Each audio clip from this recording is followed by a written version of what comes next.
एक 14 साल की लड़की जो कि एक हॉस्पिटल में एडमिट है और उसके देख रेख के लिए पुलिस स्टाफ है, वो भी लेडीज का है, और जो नर्स भी उसको देखने के लिए आती जाती हैं तो वो भी लेडीज स्टाफ है। जो सफाई कर्मी हैं वो भी एक लेडीज स्टाफ के रूप में उस लड़की के लिए लगाए गए हैं।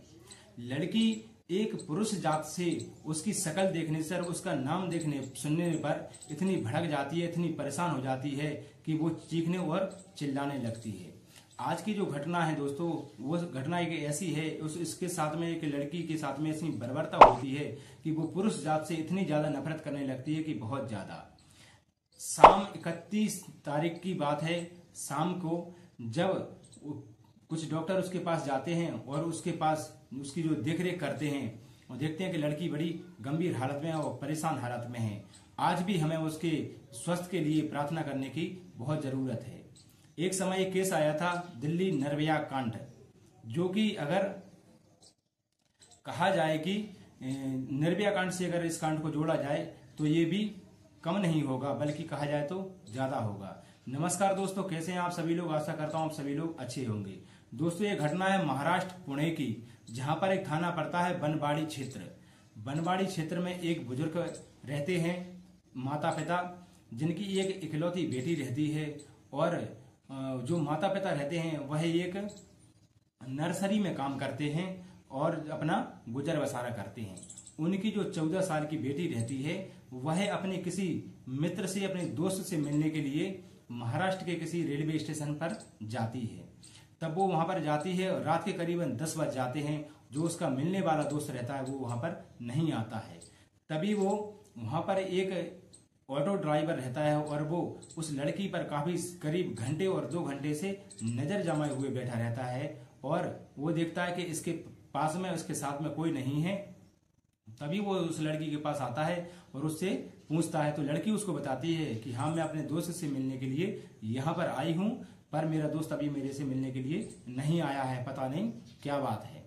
इस तरीके से लड़की की जब वो बातें सुनता है और जो ऑटो ड्राइवर कुछ समय बाद वहां से चला जाता है और तकरीबन 10 और 15 मिनट की देरी से ऑटो ड्राइवर दोबारा आता है और जो 14 साल की लड़की है उससे कहता है कि तुम्हारा दोस्त तुमसे मिलने के लिए बाहर खड़ा है, जो कि लेट हो गया है, इस कारण वो तुम्हारे पास आने से डर रहा है।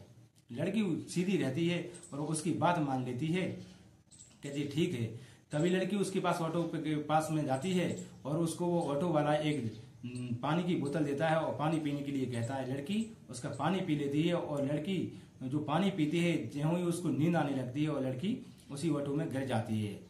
ऑटो वाला उस लड़की को लेके जाता है जंगल में और पूरी रात उसके साथ में बलात्कार की घटना को अंजाम देता है। 3 और 4 बार उस लड़की के साथ में बलात्कार करता है। जब सुबह होती है दोस्तों, तो वो ऑटो ड्राइवर उस लड़की को एक होटल में लेकर जाता है और वहां पर देखता है कि कुछ उसके साथी, उसके दोस्त लोग पहले से ही इंतजार कर रहे थे। तब उस लड़की को बराबर इंजेक्शन दिया जाता है बेहोशी करने के लिए, नशा करने के लिए, और उसके साथ में बर्बरता के साथ उसके साथ बलात्कार किया जाता है।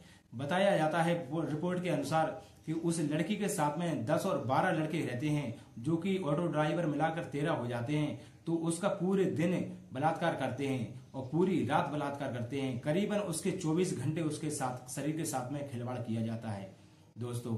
तो इसी के साथ में जब लड़की होश में आती है, वो कहती है कि मुझे खाना दे दो, पीना दे दो, कुछ भी पीने के लिए। तो उसकी कोई नहीं सुनता है और उसके लिए बराबर उसके साथ में बलात्कार पे बलात्कार किया जाता है। तभी उनमें से एक लड़का रहता है, उसको उस लड़की पर दया आ जाती है और वो उन लोगों को समझा बुझाकर उस लड़की को लेता है दोस्तों, और पुणे के दोबारा उसी रेलवे स्टेशन पर आता है। उस लड़की को एक ट्रेन में ले जाकर बैठा देता है। लड़की भूख और प्यास से इस तरीके से परेशान थी साथियों कि उस लड़की को कुछ भी अपने शरीर की सुध नहीं थी। उसको गैलरी में जाकर रेल के डिब्बे में जाकर बैठा देता है लड़का, और ट्रेन वहां से चलना स्टार्ट कर देती है। ट्रेन चलती जाती है और चंडीगढ़ जाकर वो ट्रेन का लास्ट स्टॉप होता है, वहां पर पहुंचने वाली होती है। इसी के बीच में एक सीआरपीएफ का एक जवान आता है, जिसको बड़ा सैल्यूट करने का दिल करता है दोस्तों। तो जब वो सीआरपीएफ का जवान रहता है, बड़ा समझदार और सज्जन व्यक्ति रहता है, वह उस लड़की की हालत देखता है तो उसको समझते हुए देर नहीं लगती है। वो समझ जाता है कि इस लड़की के साथ में कुछ दुर्व्यवहार और बर्बरता हुई है, तभी वो उस लड़की के पास जाता है और बातचीत करता है। तो लड़की उससे डरी हुई रहती है, समी हुई रहती है और चिल्लाने लगती है, तभी वो उससे दूर हो जाता है। तभी वो शांत बैठा रहता है, उस लड़की को देखता रहता है पुलिस वाला, जो सीआरपीएफ का जवान रहता है। और जब लास्ट पुलिस स्टेशन रहता है उस ट्रेन का चंडीगढ़, वहां पर पहुंचती है तो लड़की धीरे से नीचे उतरती है और पुलिस वाला उसको पकड़कर बैठा लेता है।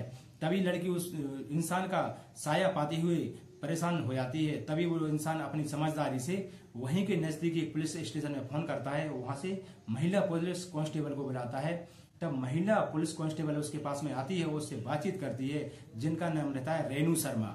रेणु शर्मा नाम की जो पुलिस लेडीज रहती है, उस लड़की को ले जाकर पुलिस स्टेशन ले जाती है और उसको वाकई दोस्तों सलाम है। उस पुलिस स्टाफ की जो लेडीज रहती है उसको भी बड़ा सलाम है। वो उस लड़की की भावनाओं को समझ जाती है और उसको अपनी माँ की तरह 3 और 4 घंटे दुलार और प्यार देती है। इसी के साथ में लड़की कुछ नॉर्मल हो जाती है और फिर अपने साथ में हुई पूरी बर्बरता के लिए सुनाने लगती है। दोस्तों जब वो अपनी बर्बरता को, अपने साथ हुए अत्याचार को सुनाती है तो उसी समय जो पुलिस का जो सीआरपीएफ का जो जवान रहता है वो भी रोने लगता है। जो महिला कांस्टेबल रहती है वो भी बुरी तरीके से रोने लगती है। वाकई में रोने वाली कहानी है दोस्तों।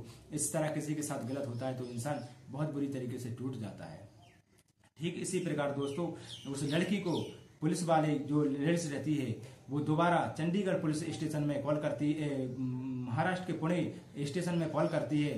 तभी उस लड़की वो गायब हो जाती है। तो उसके माँ बाप बूढ़े रहते हैं, वो यहाँ पर पुणे में कंप्लेंट दर्ज कराते हैं। तभी उस पुणे के जो पुलिस स्टेशन का संपर्क चंडीगढ़ होता है, तो यहाँ से लड़की को हेलीकॉप्टर द्वारा पुणे ले जाया जाता है, उसको अस्पताल में एडमिट कर दिया जाता है, जिसका इलाज चल रहा है दोस्तों। तभी पुलिस एक्शन में आती है, जो सीआरपीएफ का जवान रहता है वो भी सहयोग में आता है और पूर्ण तरीके से गंभीर रूप से इस केस को अपने हाथ में लेते हैं और इसकी जांच पड़ताल करते हैं। तभी दोस्तों इसकी जांच पड़ताल होती है तो सीसीटीवी कैमरे खंगाले जाते हैं और सीसीटीवी कैमरे खंगाले जाने के बाद देखा जाता है कि उस लड़की प्लेटफॉर्म पर बैठी है, वहां पर कोई रिक्शे वाला आता है और रिक्शे वाला उसको ले जा रहा था। तभी उसी सीसीटीवी कैमरे में एक लड़की, उसकी जो ऑटो रहता है उसकी प्लेट नंबर जो रहती है वो आ जाती है। उसी के माध्यम से पुलिस वाले उस ऑटो वाले को अरेस्ट करते हैं। ऑटो वाले को मारपीट करके उस पर कबूल करवाकर जो 12 लोग उसके साथ ही रहते हैं उनको भी अरेस्ट करते हैं। तभी मैं दोस्तों बताना भूल गया आप सभी लोगों को कि जब लड़की को वो लड़का छोड़ने के लिए रेलवे स्टेशन पर आया था, तभी वहां पर 2 सफाई कर्मचारी रहते हैं रेलवे स्टेशन पर। तो वो लोग भी उस लड़की को ले जाकर उस समय उसके साथ में बलात्कार करते हैं और फिर दोबारा उसको रेलवे स्टेशन पर छोड़ देते हैं। वो लड़की पुलिस वालों को उन 2 रेलवे कर्मचारियों के बारे में भी बताती है। तो सीसीटीवी जब कैमरा खंगाला जाता है तो उस लड़की के साथ में वो लोग भी दिखाई और नजर पड़ते हैं। इसी के साथ में पुलिस उन 12 लोगों को अरेस्ट करती है और उस ऑटो ड्राइवर को भी अरेस्ट करती है और जो रेलवे के जो 2 सफाई कर्मचारी रहते हैं उनको भी अरेस्ट करती है। उनको ले जाकर गंभीर मुकदमाओं के तहत मुकदमा दर्ज करके उनको अरेस्ट कर दिया जाता है, उनको जेल में डाल दिया जाता है और उनको 20-20 साल की उम्र कैद की सजा सुनाई जाती है। साथियों इस तरीके से उस लड़की के साथ बर्बरता हुई है और उसका इलाज चल रहा है। हम सभी लोगों को प्रार्थना करना चाहिए उस लड़की के स्वास्थ्य के लिए कि जल्दी से जल्दी वो ठीक हो जाए। ऐसे भी लोग डले हुए हैं दोस्तों कि आजकल जो 14 और 15 साल की छोटी छोटी बच्चियां रहती हैं, लड़के रहती हैं, उनको भी लोग अपनी हवस पूरी करने के लिए उनको भी नहीं छोड़ते हैं। मेरे हिसाब से, कानून के हिसाब से उन लोगों को कड़ी से कड़ी और कठोर से कठोर सजा जरूर मिलना चाहिए। इस घटना को सुनाने का उद्देश्य किसी को ठेस पहुंचाना या किसी को परेशान करना नहीं है, बल्कि उन नई नई लड़कियों को सचेत करना और जागरूक करना है, जो कि छोटी मोटी बात पर लेकर, छोटी मोटी बात से अपने दोस्तों के साथ मिलने के लिए अकेले में चली जाती हैं, जिनके साथ में दुर्घटना हो जाती है। वो लोग सतर्क रहें और सावधान रहें, अपना ध्यान रखें, अपने परिवार का ध्यान रखें। और वीडियो अच्छी लगे दोस्तों इसको लाइक और कमेंट जरूर करके जाना। और फेसबुक पर देख रहे हैं तो पेज को फॉलो करें और यूट्यूब पर देख रहे हो तो इसको सब्सक्राइब कर अपना ढेर सारा प्यार मुझे जरूर दीजिएगा। मैं दोबारा फिर मिलता हूँ एक नई वीडियो के साथ में और नई सच्ची घटना के साथ में। जब तक के लिए मुझे विदा दीजिए। जब तक के लिए जय हिंद, वंदे मातरम, भारत माता की जय।